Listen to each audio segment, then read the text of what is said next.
Me vem às vezes como um chiado, um som esquisito que me impede de continuar. Às vezes eu só percebo depois que já aconteceu. Estranho, não? Em época de tanto controle, me perco de mim. O medo é uma neblina das mais densas, e tem feito muito frio por aqui. É engraçado como a mudança é um agente dos mais transformadores que existem. Ela te obriga a ser diferente. Ela te obriga a te olhar para sua rotina com o olho de um desconhecido. Te diz o que deve ou não fazer, o que deve ou não comer. Me lembro muito bem, não foi nada gradativo. Fui despida e jogada num mundo que ninguém entende direito. Ou pelo menos foi o que pareceu. Depois disso, a vida soou tão estranha ao toque, ao cheiro, ao sentimento. A jornada de cada um é tão pessoal, tão única e ao mesmo tempo tão similar. Todo mundo tem medo. A gente tem medo daquilo que não controla, a gente tem medo daquilo que não entende. A gente tem medo de perder algo em nós. Há pouco eu não sabia que perder o controle do meu corpo ou a consciência era uma possibilidade.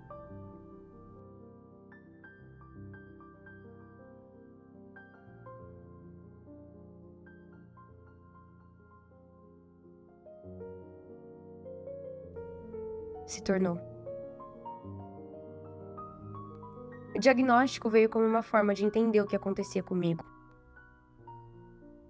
Com o tempo eu entendi que a epilepsia não era um monstro.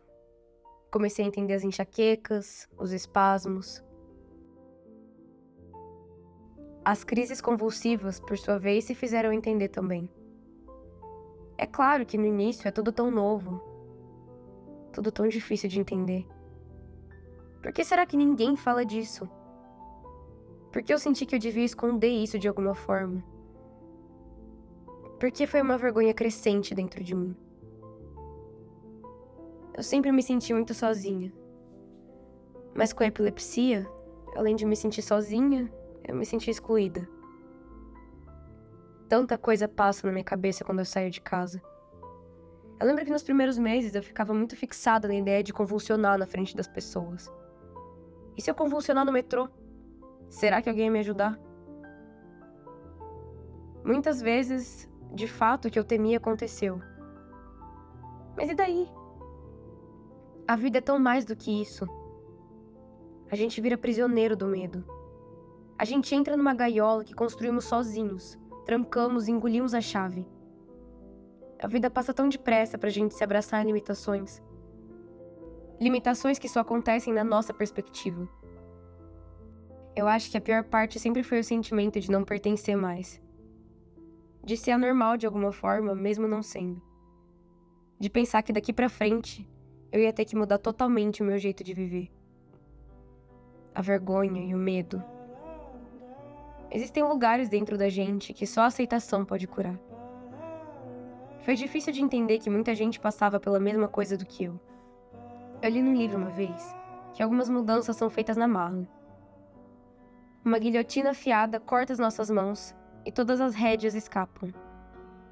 É o que pensamos que acontece. Até perceber que nunca houve rédeas.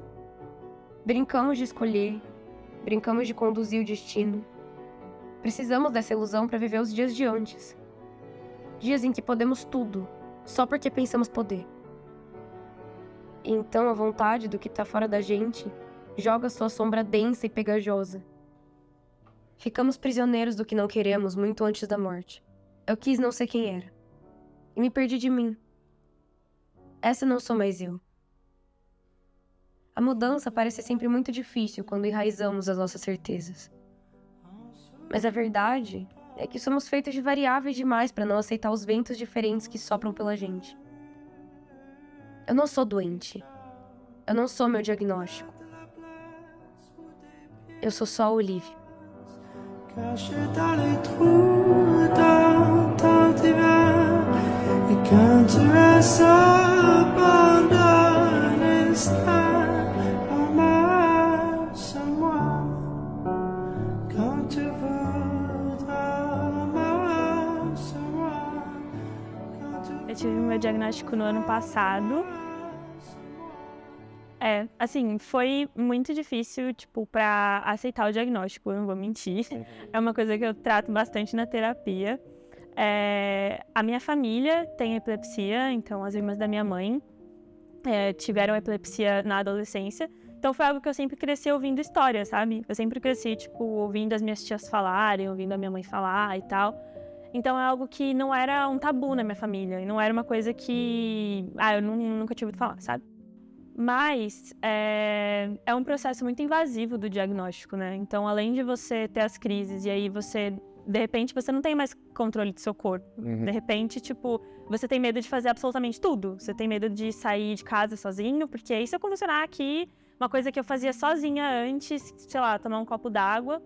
E é muito louco, porque quando você chega pra fazer o diagnóstico, você fala o que tá acontecendo com você, ele vai pedir uma bateria de exames, você volta a fazer os exames e tal.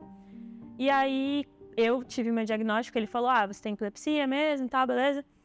E aí, a partir de agora, você, tipo, não pode cozinhar sozinha, você não pode ir na piscina sozinha, você não pode dirigir, você não pode fazer nada, porque se você convulsionar, você pode cair, né? Porque como eu tenho desmaio, você pode se machucar sozinha também.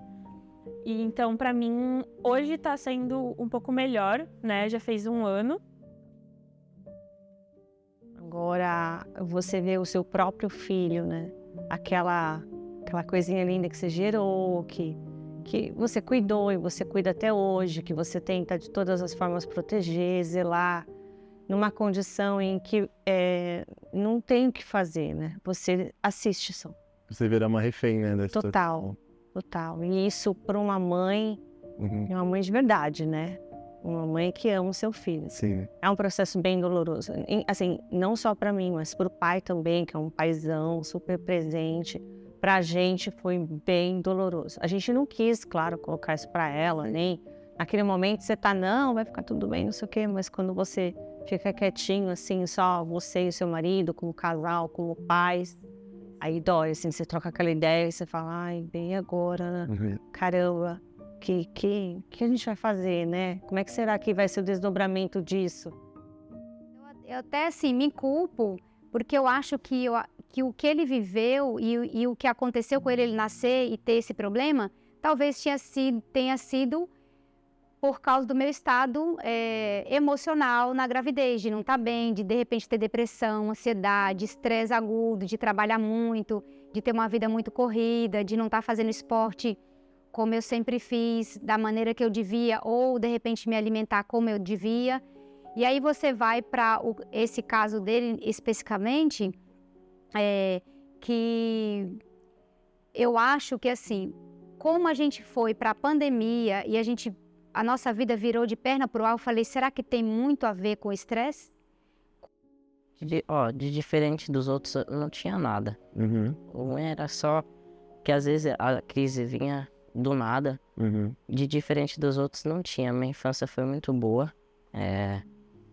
Eu não tinha muito crise convulsiva, eu nem lembro muito. Mas não tinha nada diferente dos outros.